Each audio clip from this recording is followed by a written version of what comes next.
Hey everybody, it is Professor Parish, and welcome back to English 122. We are in week 10, if you can believe it. Crazy, right?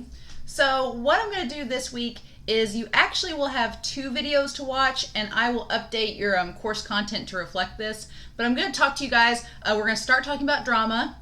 I'm going to talk about the paper 3 guidelines. We're going to review chapter 26 in our textbook. And then there's going to be a separate video that I'm going to post a link to, a video that I did in a prior semester going over the MLA citation presentation, because the things that I'm going to talk about in that presentation have not changed since that video. So I'm just going to give you guys the link to that to go watch. But basically, so far, as far as reviewing everything, everyone has been doing really good in the class so far. As far as the midterm goes, the grammar checkup, the only part that most people struggled on was with citation, especially in-text citation. And as you can see in your handouts and resources, that citation presentation has been there since week 1. I did encourage in my week 9 video to go back and review that. And your Cengage handbook talks about citation as well. But I understand that just looking at the presentation isn't always enough for people to understand the content of it. So that's why I'm going to include that link so that you can go watch that video and get up to date on that. So I'm going to, in our announcements this week, down here in our course announcements, I am going to post the week 10 lecture video, which I'm recording right now. And I'm going to post a link to the citation presentation video, which I would encourage you to watch, especially with this paper and paper 4. Paper 4 especially, because I'm going to, in these last 2 papers, devote more points towards citation and MLA than I did with papers 1 and 2. So I want you all to make sure that you get those points for those assignments. And we're going to be doing more MLA assignments as well. So I want to make sure that you watch those videos and are able to use those resources to help you do that. So as far as this class goes for this week, I'm going to go to our course content here and scroll down to week 10. I am going to update to watch the MLA video in this as well, so you'll see an update here soon. In our Cengage handbook, there's a developing a research project section. Just skim over that. It's going to be more important when we get to paper 4, but I wanted to go ahead and bring it up and have you kind of skim through it now.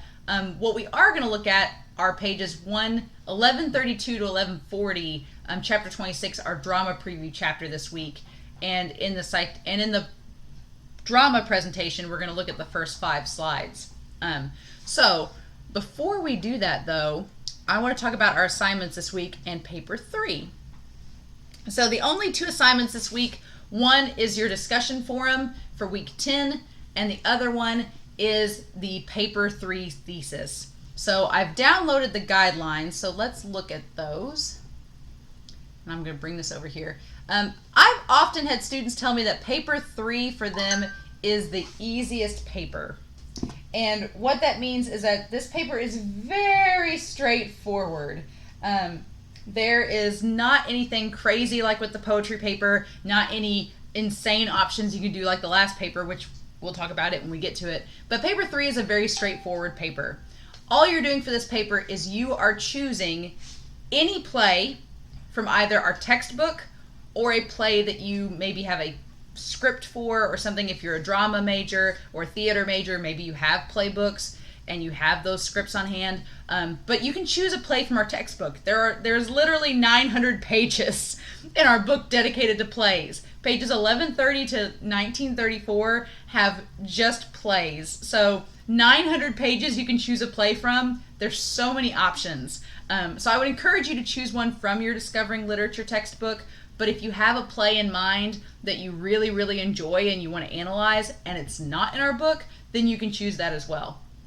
So after you choose your play, your paper can be basically any outline and structure that you want, but it has to address 3 different criteria. And that's what's listed here. 1, I want you to analyze the play in terms of its characters, its setting, and its theme. I want you to explain in detail who the characters are, what the setting is, and what the theme of the play is. So that's part 1, being able to explain those 3 concepts. Part 2 is what type of play did you pick? Is it modern American, American drama? Is it classical Greek? Is it Shakespearean? If it's not one of those three, is there another term for it? Is it a parody? Is it a satire? For example, Book of Mormon, that play would probably be considered a satire more than anything. Whereas a play like Raisin in the Sun would be American drama. Hamlet would obviously be Shakespearean.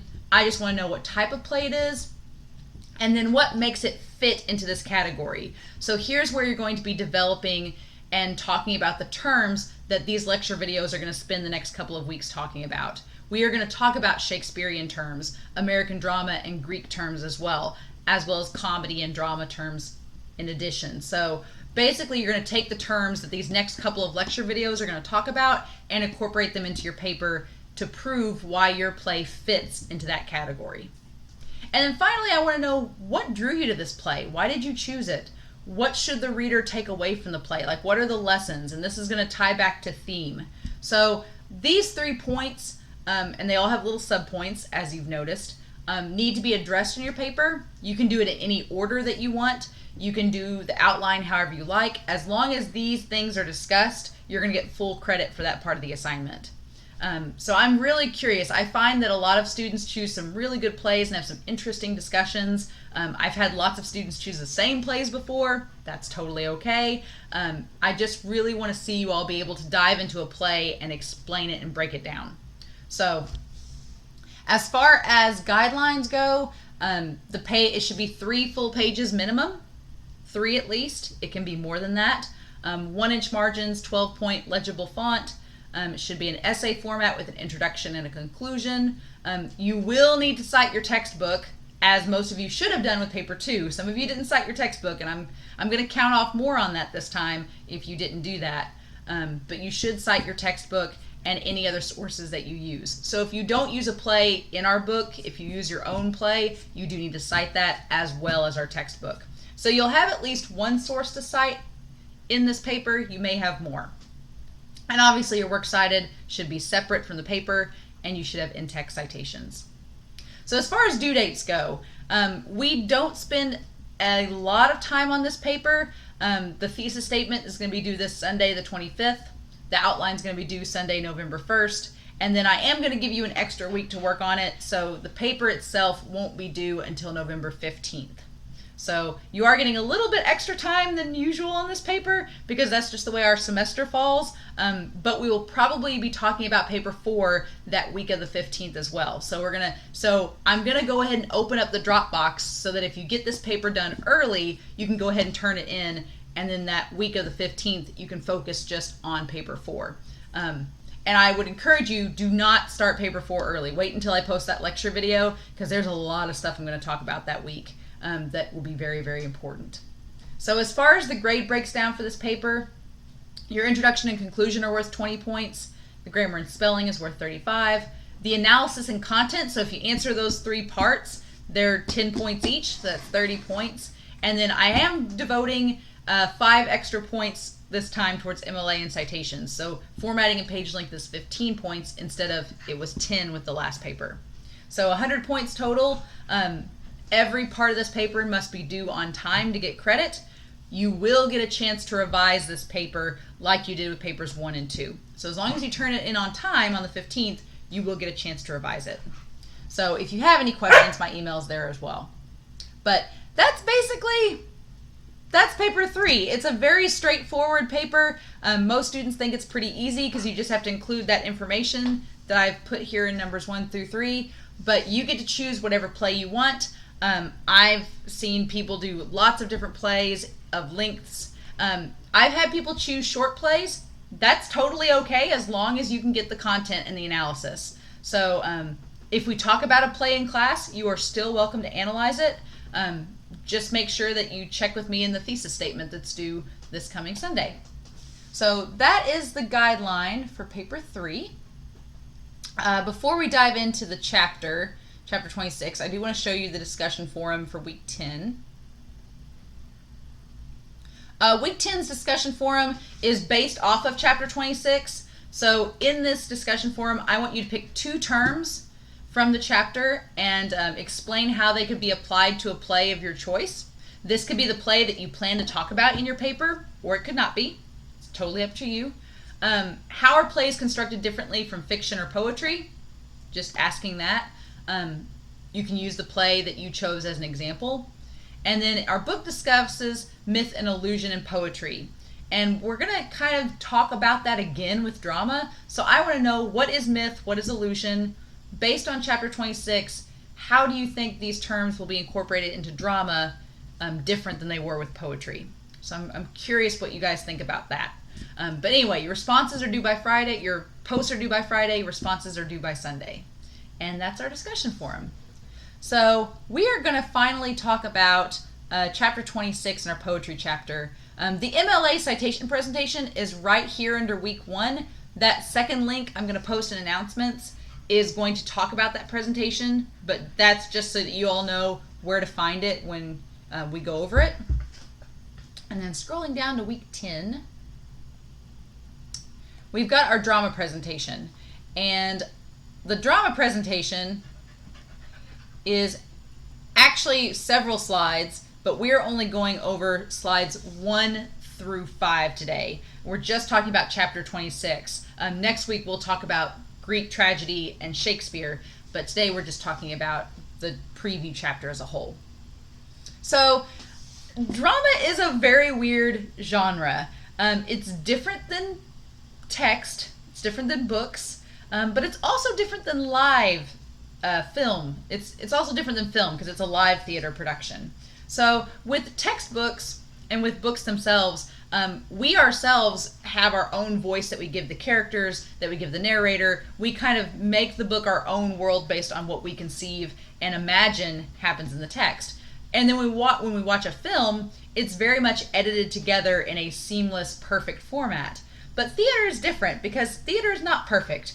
Theater is very much a in-the-moment, kind of flash-in-the-pan experience that's quite different than reading a book or watching a film. And if you've ever been in a play, like I've been in plays when I was at SIC, you'll know what that experience is like. It's very, very different and unique. And in next week's discussion forum, we're going to watch some videos that talk about that in more detail. But it is a very different experience reading and then watching plays. It's more like poetry, actually, than it is prose, in that when you read poetry, it has a different experience than just saying it aloud. Like you guys know from last week's discussion forum, hearing that poem being said out loud is a lot different than just reading it yourself. It's the same way with drama. Soliloquies and monologues. We've talked about internal monologues in previous units. Soliloquies and monologues are both internal forms of dialogue, but they have a pretty big difference. A monologue is just a moment. I always think monologue, moment. It's just a moment or a scene in a play where a character talks to themselves. A soliloquy is an entire scene. So soliloquy, scene, monologue, moment. A soliloquy is an entire scene of a play where someone's just talking to themselves. And Shakespeare was very well known for doing this. I always think of Hamlet, like there's a few scenes where Hamlet's just talking to himself about stuff, and that's a soliloquy. An aside is when characters speak in private, quote unquote, on stage. The thing about plays is you have to kind of suspend your version of reality. You have to suspend reality for a second, because when you're on stage, you've only got, 10 to 15 feet of room to move around for all these characters. So if a character needs to speak in private, they'll go off to the side of the stage. Now, in reality, they're only like a foot away from all the other characters, but in the moment, in context of the play, we assume that they're privately speaking away from everybody. So that's an aside. And then you have the confidant. And the confidant is the secret keeper in the play. They're the person that's being confided in or entrusted with information. Usually it doesn't work out very well, but they're the person that is dedicated to keeping certain information from other characters in the story.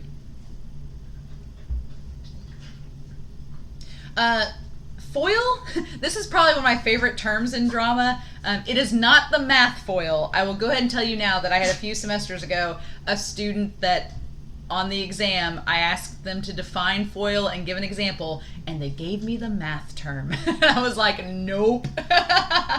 So in terms of drama, Foil is when you have two very large personalities that play off of one another, that are very outgoing, outspoken personalities that are just opposites. So I always think of buddy cop movies. You've got the hard, serious detective that's been on the job for 30 years and plays by the book.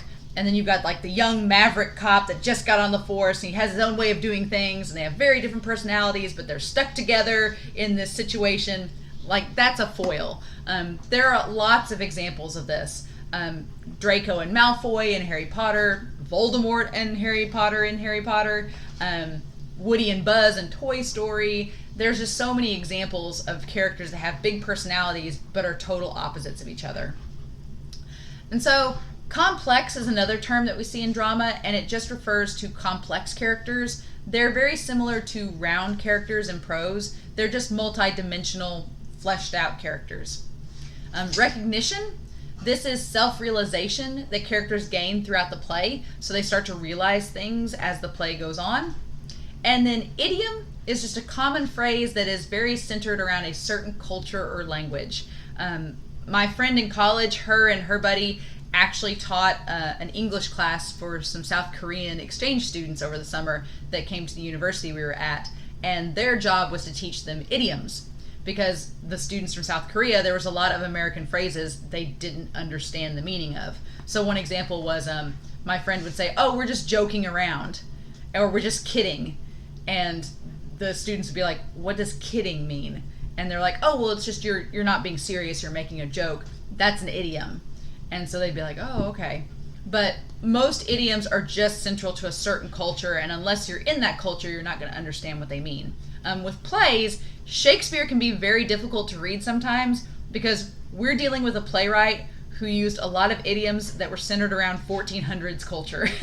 And so 600 years later, it's a little removed. And it's a little hard sometimes to understand the context of what Shakespeare's writing about because we weren't around at the time. But that's an idiom. I want y'all to look at Don DeLillo's play, The Mystery at the Middle of Ordinary Life. It's on page 1138 in our textbook, and it's a very short play. It's what we would call a one-act, where it's just a self-contained play that's within one act of the story. But you'll notice it's very similar to Hemingway's Hills Like White Elephants in a lot of ways. It's not entirely similar, but it has characters that are very minimal. It's mainly just dialogue-driven. The conversation seems empty, but there's something under the surface. I would argue it's a little bit more dynamic than Hills Like White Elephant, especially the conversation. It's kind of like a couple that's struggling with their midlife crisis in their marriage, and they just aren't talking like they used to, or their conversations don't seem like they're going anywhere.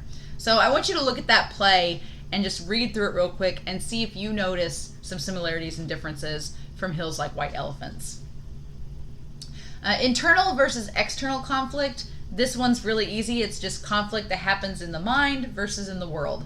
And plays are all about internal conflict, like really delving into some psychological things with their characters that can be acted out on a stage and spoken aloud to the audience. Deus Ex Machina. This is a Latin term. Deus Ex Machina in Latin means God machine. And it was a plot device that the ancient Greeks used in their plays, kind of as like a last minute, let's get these characters out of danger. It was done for very shocking effect, like it was to surprise the audience. The audience would think these two characters are like on the edge of a cliff and it's like, oh no, how are they going to escape? And then the god Apollo would come down in his chariot and like scoop them out of the sky. And it'd be like, oh cool, he just showed up at the last minute and saved them.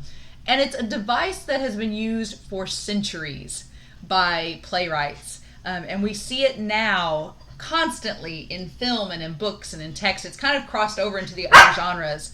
Probably one of my favorite Deus Ex Machina examples would be in Jurassic Park, when in the original Jurassic Park, at the very end, the kids and the two guys are about to be eaten by the velociraptors, and at the last minute, this T-Rex just storms in and like eats and just picks up the velociraptor and starts fighting with them. It's like, why was that T-Rex there? How did he get in the building? Why was he suddenly there? Doesn't matter. It's Deus Ex Machina. He came to save the day, and that's the point. Another example would be in Toy Story 3, when the toys are about to go into the incinerator. The little alien toys from the claw machine just come down and scoop everybody up. Why were they there? Who knows? But that doesn't matter. The point is they came at the last minute to help, and that's a Deus Ex Machina. So we see that term used a lot even now, and so I'm sure you guys could find some really cool examples. It is going to be on your exam, so make sure you've got an example ready to talk about when you take that test. Subplot.